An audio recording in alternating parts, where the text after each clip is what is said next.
پاتې مزل.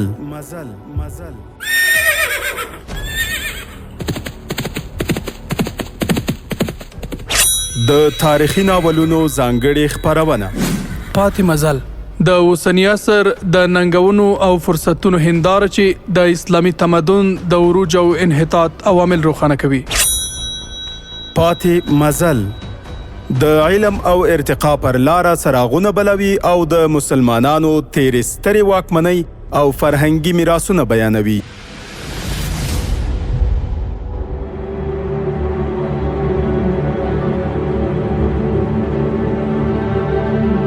د امید رادیو ډیرو قدرمنو اوریدونکو هیله ده چې ټول به روغ جوړ او په ورځنیو چارو کې بریالي اوسئ.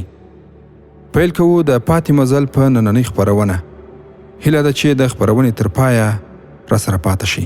ورونو، د تیرې برخې په پای کې تاسې واورېدل چې طارق بن زیاد هنري ته 2 نور کسان هم ورکړي وو چې سیمه تر څارنې لاندې ونیسي او د دښمن په هکله معلوماتونه راټول کړي.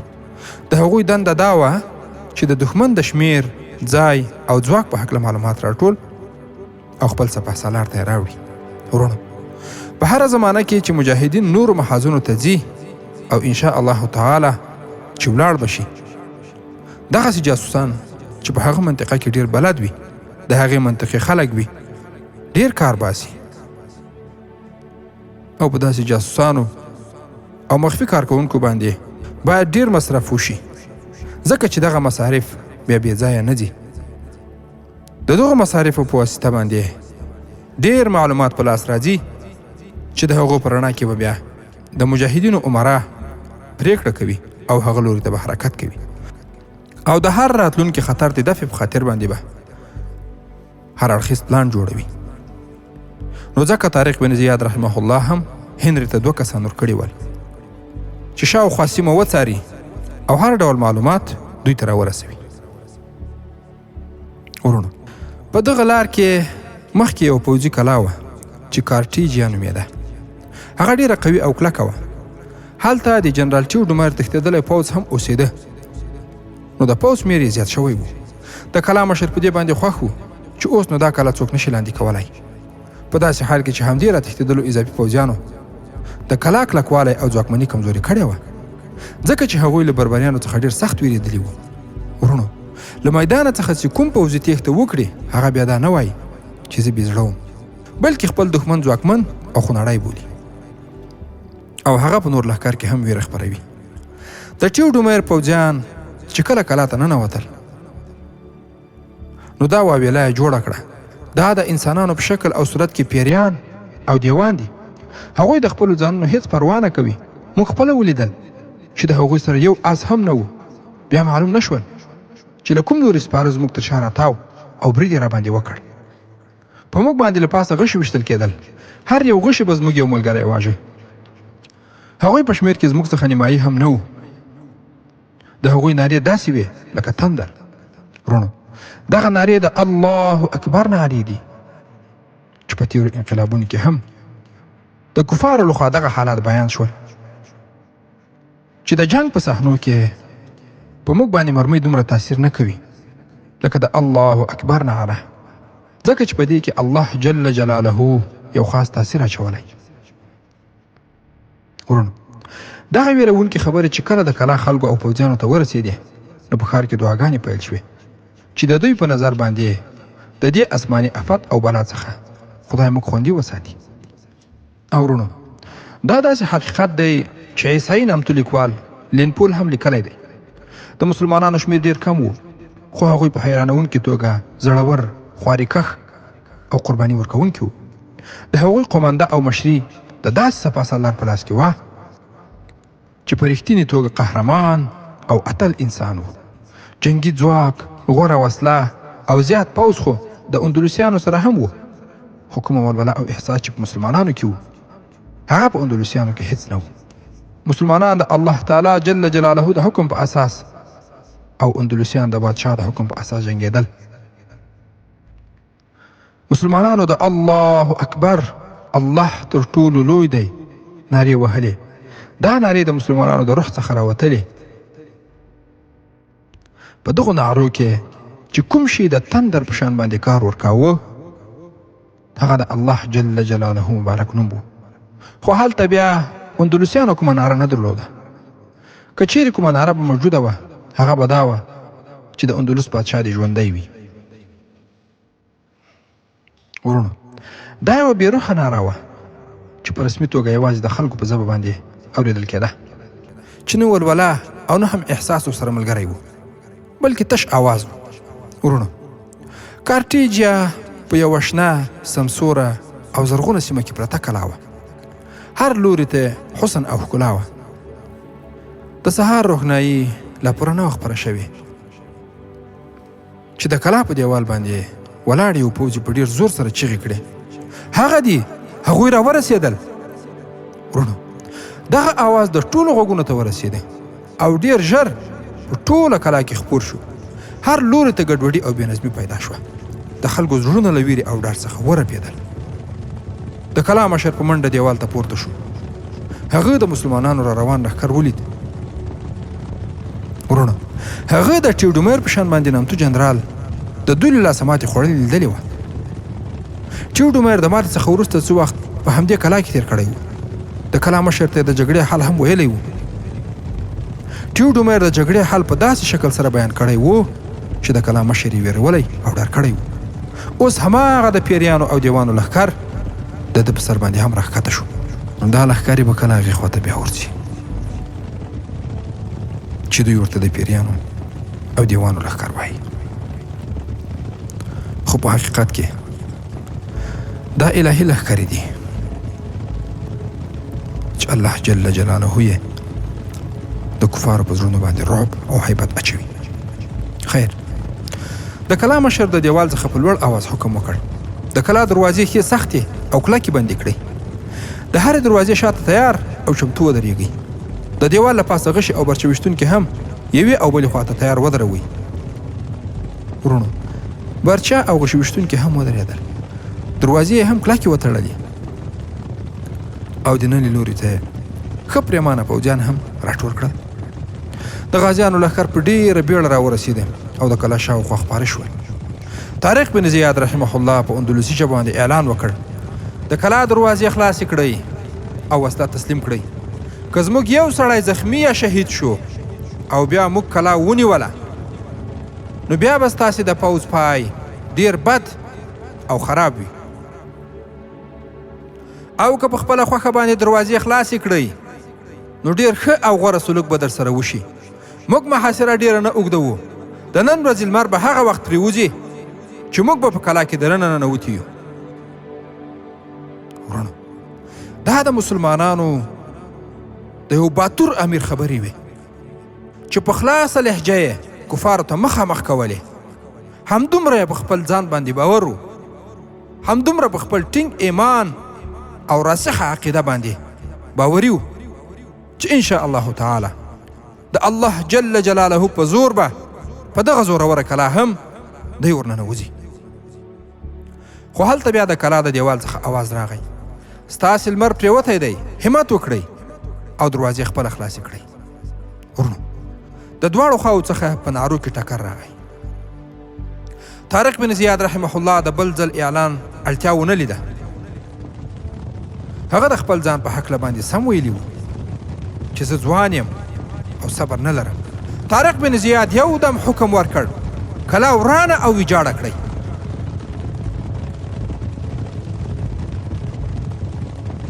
مسلمانان په دې حکم باندې پوهېدل. یو ګروپ غازیان د تبرګیو او مارتولونو سره د کلا په دروازه باندې ورخوشي شول. د پاسه پرې د غشو او برچو باران پیل شو، خو بربریانو د برچو او غشو پروا نه کوله.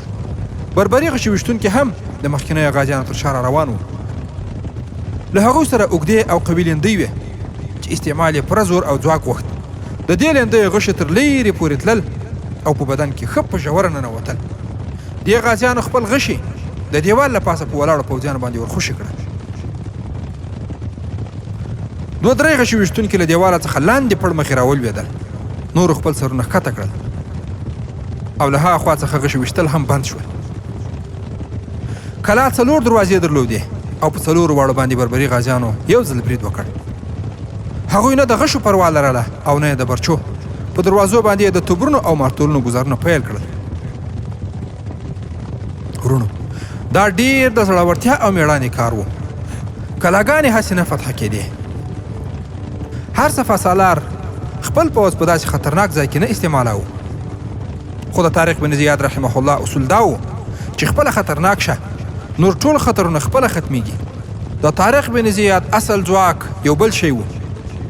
هغه په خپل زړه کې یوازې د الله جل جلاله او رسول الله صلی الله علیه وسلم نوم اخیستل او بیا جګړې ته راوتلو.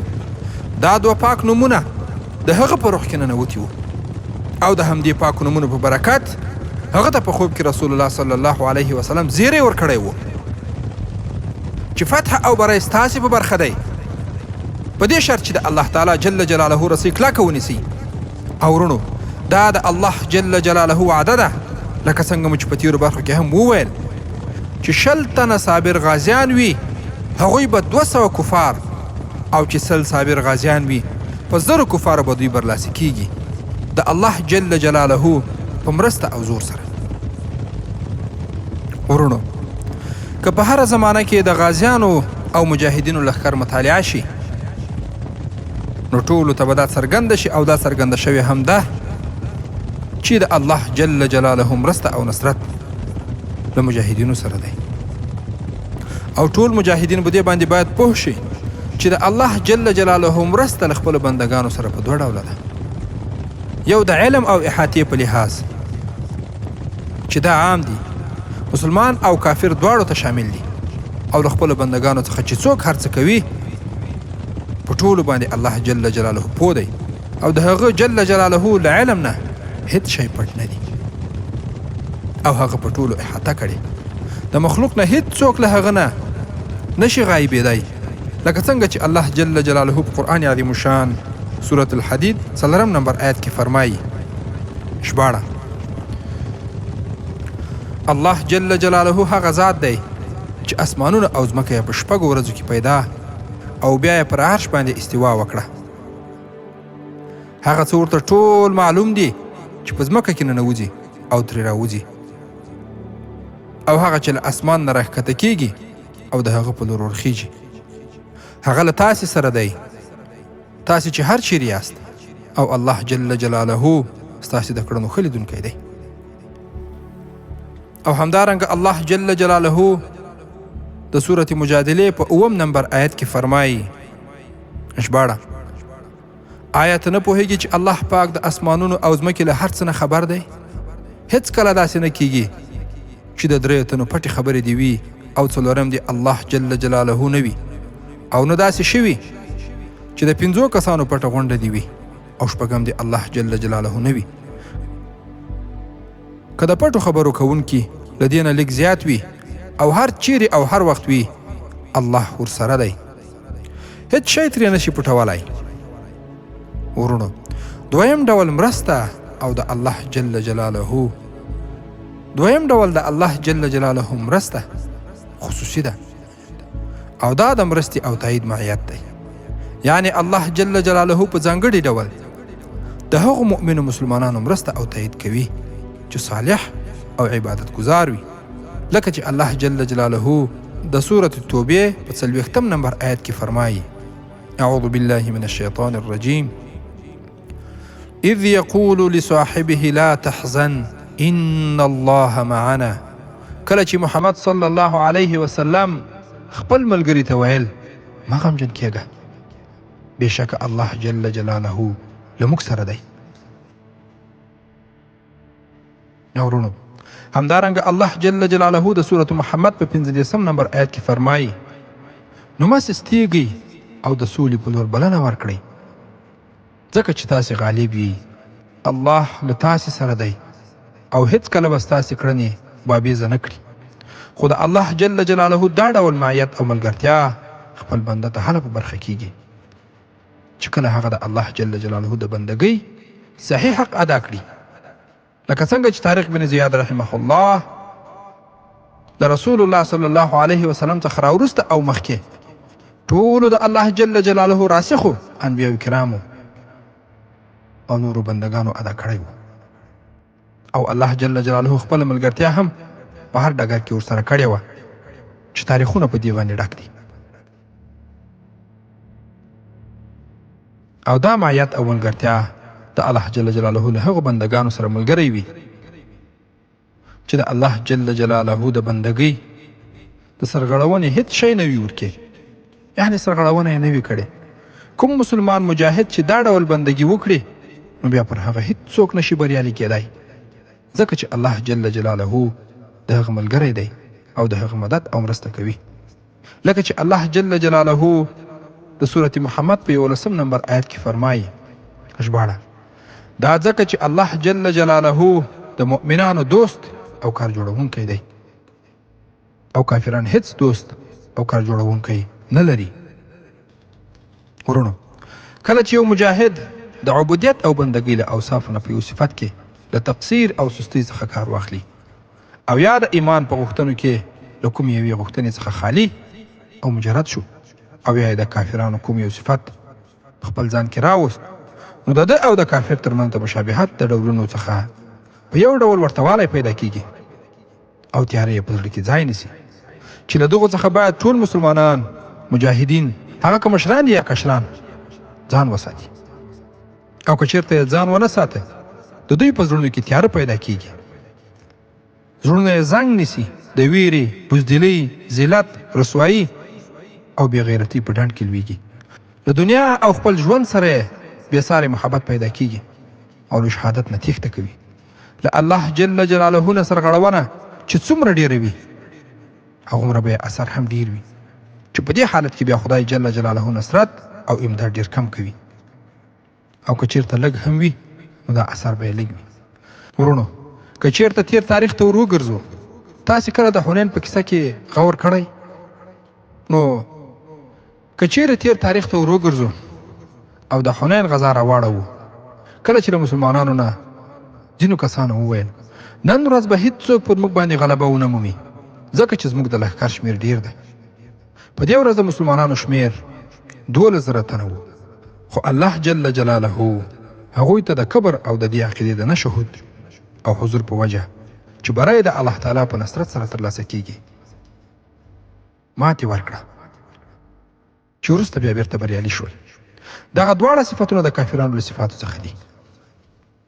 کله چې په مسلمانانو کې همدغه اوصاف پیدا شول نو الله تعالی جل جلاله د هغوی په زړونو کې هم ویره واچوله او له دښمن نه وتښتېدل، لکه څنګه چې الله جل جلاله د قرآن عظیم الشان سورة توبه په 25 نمبر آیت کې فرمایي ژباړه، او د حنین په ورځ هم کله چې تاسې خپل ډیروالي وغولوئ خو څه ګټه یې درته ونه رسوله او پراخه ځمکه در باندې تنګه او بالاخره مو په تېښته مخ په شا منډه واخیسته.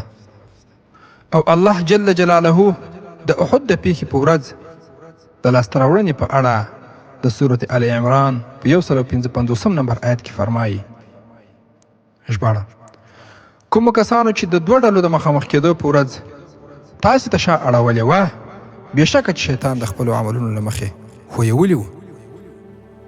ورونو، څنګه چې رسول الله صلی الله علیه وسلم له دغو اوصافو څخه معصوم او پاک و او دا د هغه له مقام سره مناسب هم دی، نو الله جل جلاله هغه صلی الله علیه وسلم او له هغه سره نور مسلمانان وساتل. الله جل جلاله پر هغو سکینه او ډاډ راښکته کړ او دښمن هغوی ته د رسېدو لاره پیدا نه کړه. الله جل جلاله له هغوی سره مرسته وکړه او په هغه ورځ د اسلام دښمنان رسوا او سخته ماتې یې وخوړه. ورونو، لکه څنګه چې تاسې ته معلومه ده چې د تاریخ په تیر اوږده سفر کې بیا تر اوسه پورې کومو مسلمانانو چې په لویو لویو لښکرو باندې بری ترلاسه کړی، هغوی د نبي کریم صلی الله علیه وسلم په دې حدیث شریف باندې پوره عمل کړی و چې له عبدالله ابن عباس رضی الله عنهما څخه روایت دی چې زه یوه ورځ د نبي کریم صلی الله علیه وسلم شاته روان وم. هغه صلی الله علیه وسلم راته وفرمایل، ای ځوانه، زه تا ته څو خبرې درښایم. د الله جل جلاله د حدودو حفاظت وکړه، الله جل جلاله به ستا حفاظت وکړي. د الله جل جلاله د احکامو حفاظت وکړه، ته به خپل عزت او مقام ترلاسه کړې. کله چې ته څه غواړې نو له الله جل جلاله نه یې وغواړه. کله چې مرسته غواړې نو له الله جل جلاله نه مرسته وغواړه. پوه شه چې که چېرته ټول امت تا ته د ګټې رسولو لپاره سره راغونډ شي نو هغوی تا ته هېڅ ګټه نشي رسولی مګر هغه څه چې الله جل جلاله درته لیکلي. او که چېرته ټول امت تا ته د نقصان رسولو لپاره په خپلو کې سره راغونډ شي نو هغوی تا ته هېڅ نقصان نشي رسولی مګر هغه چې الله جل جلاله تا ته لیکلي وي. قلمونه پورته کړای شوي دي او صحیفې وچې شوې. ورونو په همدغه عقیده باندې طارق بن زیاد رحمه الله او د هغه لښکر روزل شوي ول او د هرې زمانې مجاهدین په همدې عقیده باندې روزل شوي دي چې که چېرته ټوله دنیا هم موږ ته یو طرف او یوې خوا ته ودرېږي او د موږ په خلاف باندې راپورته شي موږ ته هېڅ ضرر نشي رسولی مګر هغه چې الله راته لیکلي وي. او که چېرته ټوله دنیا یوې خوا ته وي او وغواړي چې موږ ته ګټه ورسوي نه یې شي را رسولی مګر که الله لیکلي وي بیا کېدلی شي. ورونو مخکیني مجاهدین هم له ګناهونو نه ډېر سخت ویرېدل ځکه چې هغوی په جهاد باندې د دې له بدو اغېزو څخه خبر وو او په دې هم پوهېدل چې دا کله کله د هزیمت او ماتې سبب هم ګرځي. او موږ مسلمانان چې الله جل جلاله اوس فتح را نصیب کړې دغه نقطو ته باید ډېر متوجه واوسو چې د فتنې په دې ډکه زمانه کې زموږ څخه ګناهونه ونه شي. ډېر خپلو اعمالو ته متوجه واوسو. خیر را بس خپلې کیسې ته. ورونو طارق بن زیاد رحمه الله هم دغه اوصاف درلودل چې الله جل جلاله ستره فتح ور نصیب کوله. هغه ته هم قرآن عظیم الشان او هم رسول الله صلی الله علیه وسلم د بری او فتح زیری ورکړی وو. هغه د کارټیجا په کلا باندې هم برلاسه شو. کله چې یوه دروازه ماته شوه غازیان د سیلاب په شان باندې کلا ته ورننوتل. د کلا پوځیانو مقابله او مقاومت وکړ خو په هغو کې ولوله او احساسات نه ول. د کلا مشر سمدستي وسله تسلیم کړه او خپل پوځ یې د زیاتې مرګ ژوبلې څخه وژغورل. طارق بن زیاد رحمه الله سمدستي لومړی حکم وکړ هغه دا چې په ټول ښار کې اعلان وشي چې هیڅوک دې د کلا څخه تېښته نه کوي. ټول خلک دې په خپلو کورونو کې واوسیږي. د هغوی مال ځان حیا او د عزت ساتنه به کیږي. په خلکو کې ګډوډي او بېنظمي را پیدا شوې وه. خلکو خپل مالونه او پیغلې نجونې پټولې ځینو یې بیا د تېښتې لارې چارې لټولې. د طارق بن زیاد رحمه الله په دې اعلان سره د تېښتې ټول کارونه په ټپه باندې ودرېدل او خلک آرام شول. همدارنګه طارق بن زیاد رحمه الله دویم حکم دا وکړ چې د کلا ټول پوځ دې بېوسلې شي او هغوی دې په جلا ځای کې ودرېږي. طارق دا حکم هم وکړ چې هیڅ ولسي سړی دی کوم پوځي ته په خپل کور کې پناه او ځای نه ورکوي. که په کوم کور کې اندلسي پوځي پیدا شو نو د هغه کور ټول اوسېدونکي به جنګي بندیان وي. د هغوی مال او دولت به غنیمت وي. د کارټیجیا ټول پوځ د جګړې بندیان وګرځېدل او هلته په کلا کې ځای پر ځای شول. د دې ښار او پوځي کلا تر نیولو او فتح کېدلو وروسته طارق بن زیاد رحمه الله ته یوه لویه او پراخه دره او سیمه په لاس ورغله. د دې وادي نوم لکه و. دا سیمه او دره مخکې تر یو سیند پورې پراخه پرته وه او هغه سیند یې پوله و. دې سیند ته ګاډلیټ ویل کېده. طارق بن زیاد رحمه الله د کلا پر ځای د دې سیند په غاړه باندې خپلې خیمې ووهلې او هلته یې پوځي قرارګاه جوړه کړه. خپل پوځ یې د تیارسۍ او چمتووالي په حالت کې وساته. ورونو د نیول شوې کلا څخه دومره غشې تورې برچې او پوځي سامان غازیانو ته په لاس باندې ورغی چې د ډېر اوږده جنګ لپاره یې بسوالی کاوه. له ټولو څخه مهم او قیمتي شیان چې غازیانو ته په لاس باندې ورغلي وو هغه 2000 جنګي اسونه وو. طارق بن زیاد رحمه الله دا اسونه هغو پیاده غازیانو ته ورکړل چې تکړه سپاره وو. د هغوی ټولو څخه امتحان واخیستل شو او په عملي توګه یې وازمایل. د دې څخه وروسته طارق بن زیاد هره ګړۍ مصروف او بوخت شو. د هغه سره اوس د 12000 غازیانو لښکر و چې په دې سره باید هغه د راډیک 1 لک پوځ ته ماتې ورکړي. هغه په پخوانیو 2 جګړو کې ولیدل چې د اندلسیانو وسله او سامان غوره او ښه دي. د اندلس هر پوځي په سر باندې د اوسپنې خولۍ درلوده. ورونو هلته بیا 1 لک پوځ دومره زیات او ډیر و چې 12,000 غازیان تر خپل پښو لاندې دل او میده کولای شوی. نو داسې لوی لښکر ته د کمیت په لحاظ نه بلکې د جنگي چلونو او همت په وسیله باندې ماتې ورکول کېدای شي. طارق بن زیاد رحمه الله به ډیر وخت په دې باندې غور کاوه چې آیا دی به په داسې لوی لښکر باندې د لوی لښکر ته ماتې ورکړي که نه. خو یوه ورځ جولین طارق ته وویل ابن زیاده تا ته خو خپل پیغمبر صلی الله علیه وسلم د فتح او بري زیری هم درکړي، خو څومره دعاګانې چې مظلوم اندلسیان تا ته کوي هغه ټولې د الله جل جلاله دربار ته رسیږي. الله جل جلاله د مظلومو خلکو دعا اوري، سره له دې چې هغه مظلوم که هر څوک وي نو د اندلس مظلومان هم تاسې ته دعاوې کوي. طارق بن زیاد خپلو ټولو ملګرو ته دا حکم او اعلان کړی و چې د جنگي بندیانو او ولسي خلکو سره به ښه او غوره سلوک کوي او هغوی ته به په خپلو کړو وړو دا ثابتوي چې مسلمانان د خلکو د عزت او حیا ساتونکي دي او د انسان په حیث به هغوی ته ټول حقوق ورکول کیږي. هغوی ته به خپل ګټلي شیان ورکول کیږي، یوازې له وس سره سم به له هغوی څخه جزیه اخیستل کیږي. ورونو لکه څنګه مو چې مخکې هم یادونه وکړه چې د راډریک په وخت کې ولسي خلکو د حیواناتو او څارویو په شان باندې حیثیت درلود. په هغه وخت کې ښه ژوند هغه چا درلود چې حکومتي یا مذهبي څوکۍ به یې درلوده. ورونو میندو او پلرونو به له ویرې څخه خپلې حسینې لوڼې پټولې، ځکه چې حکومتي کارکوونکو او پوځیانو به هغوی په زور له ځانه سره وړلې، او همدارنګه پوځیانو به غریب ولسي خلک د بیګار لپاره په زور له ځان سره وړل او هلته به پرې کارونه کول. کومه سیمه چې طارق بن زیاد رحمه الله تر اوسه پورې نیولې او لاندې کړې وه په هغې کې د کارټیجې څخه برسېره نور ډېر کلي او بانډې هم وي، خو څو کلي پکې د حمله کوونکو له ویرې مخکې له مخکې خالي شوي وو. هغوی داسې فکر کاوه چې حمله کوونکی به کوم بادشاه وي